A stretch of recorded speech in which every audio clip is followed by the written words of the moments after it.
It is I, Hypertrophy, and today's subject is why beating the logbook could be killing your gains.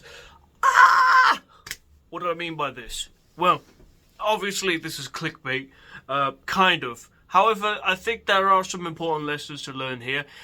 These are all things that I learned from my own experience with the logbook. Now, by the way, logbook, you should do that. You should always log your training.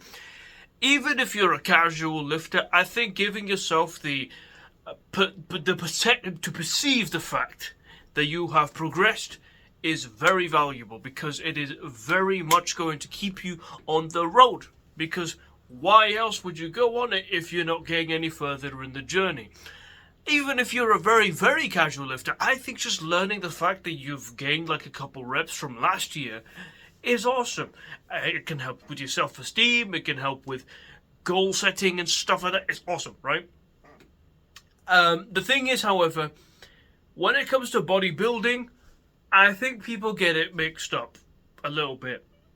I know I have. So what do I mean by this? Well, see, the thing is with logbooking, it gives you the number of reps that you've done on the lift for however much weight you've done. And you think that then the real goal that you've always wanted to do is to just beat it. Even though that wasn't your goal. Your goal was to build muscle. Primarily. Fuck. I hate hay fever, for fuck's sake. I woke up with a runny nose. It sucked so bad. Because I was like trying to like suck it back up, but it just wouldn't let me. Anyway. You want to build muscle, you want to get stronger, but organically through the musculature itself. The problem is, sometimes when you focus so hard on the logbook, you will do anything to get that extra rep. And that means potentially progressively cheating the lift. That happened to me. You know, you hear a lot of people talk about, well, you know, you have to have a little cheat to be able to progressively overload. And to some extent I can understand, especially with certain lifts like say the barbell curl, where it is physically pulling you in like your arms are extend, like your forearms are like, you know, halfway, it's like parallel to the floor, and so that's pulling your weight this way. And so if you were to keep super duper strict throughout your whole lifting journey, potentially you have a little bit of progressive overload issues, and maybe or maybe not there's something, maybe you won't be able to expose your biceps to as much stimulus, potentially, right? The problem is then, how much cheat do you do? 1%, 5%, 20%, 50%? Because I know where that road leads down to. It leads to sometimes. Now, here's the thing. I think cheating on your lifts it can be a very good way to stimulate your muscles, as long as you cheat right and you have practice with cheating and you actually have the ability to standardize your cheating. Because good form, I will go over this in another video potentially if I remember to do so, is that it's not really the best, most amazing way to build muscle of all time, every single time ever, for every exercise ever. It is, however, such a good way of standardization, which can help you then properly assess where you are in your fitness journey. The problem with cheating, however, the problem with cheating is that you don't know how much more you're gonna do. How much, like sometimes maybe you're a little extra fatigued one day and you decide, fuck it, I'm gonna butt fuck this barbell and go up to my head. Okay, yeah, there we go. I added another rep. But did you add another rep on your muscles, on your biceps, on your forearms? Maybe, maybe not. And that's the problem with the logbook, that I think people do get into it gets into their head quite often. At least because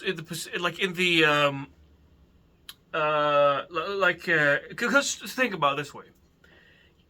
A lot of people, when they really want to get into this lifestyle, they start logbooking like within their beginner to intermediate years, where you're gaining a rep each workout, or even 2 reps each workout. But then you don't really know when you're supposed to stop. Because sometimes you hear this like, oh, you should be progressively overloading every week. Or, you should be expecting progressive overload every 4 weeks. Every month and a half. 2 months. You hear advanced people talk about, oh, well, your genetic potential is only is going to be realized in 3 years, and I progress once every 8 months or whatever. And then you think, well, I've been training for 3 years. Even if you trained wrong, you're going to say, well, I've technically trained for the quantity of 3 years, right? So I'm advanced, which means if I don't progress on this 5 freaking kilo barbell curl, it's fine though, because it's like, I just have to wait another 8 months for it because I'm so advanced and I just have bad genetics. None of that's the case, potentially. Well, I don't know, I shouldn't make absolutes. Only a Sith uses absolutes. I don't know, I've been watching Star Wars, I don't know. I like it. I've never watched it before, but I like the things, whatever. It's kind of cool. Anyway, yeah, that's the problem with the logbook. You may have a perspective of you're supposed to progress X amount of weight, X amount of weeks or whatever, but then you try carry that on way past when you should be slowing down, and then you're thinking, okay, well, to be able to get this rep up, I have to use a little bit of hip drive. I have to a little jolt, a little stretch reflex. And that little bit of stretch reflex, which could be beneficial, turns into you monkey fucking the weight up to what's technically what's right, I guess. Oh, you beat the logbook, that means you gain muscle. No. Logbooks aren't necessarily... They're not your boss. You are the boss of the logbook. In fact, the logbook is only to assess your true strength. It is not your goal, technically speaking. Because here's the thing. Another thing. You can improve your form quite a bit and progress, but you could have gone down 5, 10, even 15 kilos depending on the exercise. Heck, for certain exercises, if you're used to powerlift the benching, the weight up, you could probably drop like another 50 kilos depending on how strong you are if you Larson press it and you do Jonathan Warren's cues where you're like, do this with your shoulders. I completely forgot, Glenn Hughes. What was the fucking term? Scapular depression. You do that and you try and press actually through your pecs, That can happen. And so it's always hard with the logbook because you don't want to just see your numbers drop like crazy. But also, you may be actually progressing, but what if you're not? Whatever. It's hard. It's truly hard, honestly. So, what do you even do in this scenario? Well, I just say this. You shouldn't have zero progress. If by week 8 of a program, for most people, you haven't added a rep or 2 in God knows how long, then I would suggest maybe deloading a teasy bit, see if your strength gets back, and then maybe it's a volume issue. Maybe you have too much volume. If that isn't the case, maybe you need to train hard. See if there's any slowdown in your reps. See if you're even eating enough. All of this should... Well, this is what makes it hard, honestly. People think the gym is so hard. I think... it definitely is. It's 100% hard as hell. And you shouldn't overthink things too much. That being said, there are all of these factors you need to monitor, like your sleep, your weight gain, your general diet, like how you're fueling your workouts, just general exercise programming, like, are you doing freaking Mike Israel 50 RIR, 5 trillion sets a week, that sort of thing. That's something you need to consider. So, when it comes to all of that, all of this adds up to your logbook. It is not just what you do in the gym, and it shouldn't be. Again, it's an assessment tool. It is not just a goal that you have to do. You should try and aim for it, but not necessarily by any means necessary.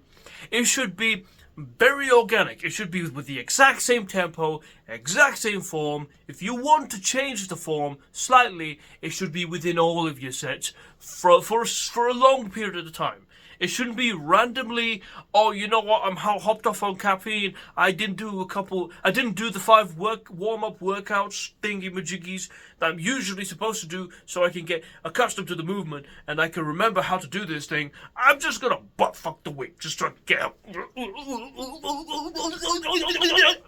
Okay, I hit a 5 rep PR. That's stupid. That's just dumb. That's moronic. You should, this is how I personally use it now. I aim for the same reps, but I try and make them as clean as possible. And when they're clean as hell, I still have another rep to go, I take that rep. But I should only do that rep if I am so comfortable with the fact that I have great, pristine form, by the way, pristine to myself, pristine to the exercises, pristine to the, pristine relative to the starting form that I have, done if I start a program off with barbell curls on the wall, my back leaning against the wall and I do very strict curls, I shouldn't go and end that cycle I shouldn't go by the end of 12 weeks just freaking forgetting the wall and just doing normal barbell curls like Arnold did, where he basically deadlifted the bastard thing. Oh, Arnold did that thing where it was like it literally looked like a crunch, actually, it looked like a standing crunch. Also, you think, oh, you're so small. Fuck you, man. And you don't want to have your curls go from this to this, even if it's tempting. Listen, we're dudes. We want to lift heavy weight, or at least feel like we're lifting heavy weight from time to time. But there isn't really so much of a point when you potentially lift so much that your joints can't handle it. That's another thing with a logbook. You could potentially injure yourself with the logbook if you're not careful. People think, oh, it's just a way to stop ego. No, here's the thing. You can technically lift more than your joints can handle. I've had it done to myself plenty of times. Brother, I lifted 40 kilos on a freaking easy bar. I lifted 44 kilos a year ago, or a year and a half ago. But it was with the most dog shit form. I was swinging that shit about. I even did partial range of motion. And you know what? It definitely stimulated the shit out of my muscles. You know what else it stimulated? My tendonitis on my wrists. I couldn't even open that bastard door without pain in my wrists because I was just abusing them, right? And nowadays, I do straight bar barbell curls with a longer bar for 40 kilo total with fat grips, and I'm doing that shit pristine. I'm not like forcing too much progressive overload when I don't need to. I train to 0 reps in reserve on pretty much most of my lifts. That being said, it went from easy bar, to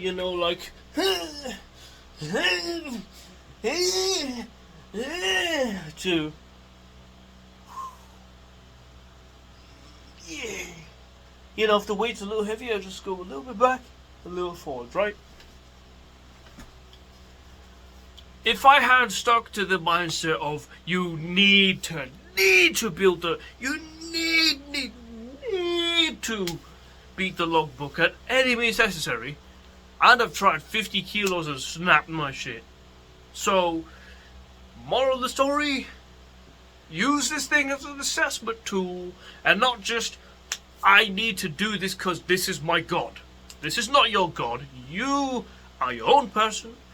That is just your assistant to remember shit. That is all. Because your muscles don't give a shit.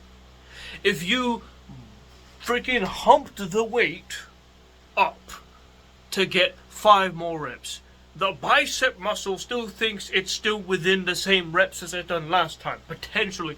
Maybe even less if you're more fatigued and less nourished and you just didn't sleep at all. You may even be in more reps, more of a rep debt if you're like heavily fatigued and starving yourself or whatnot. But because you monkey fucked the weight, you think you actually progressed when maybe you regressed. So, again, I know I said this a lot, use it as an assessment tool. This was a lot of rambling. I probably could have done this video way more concise, but I don't care.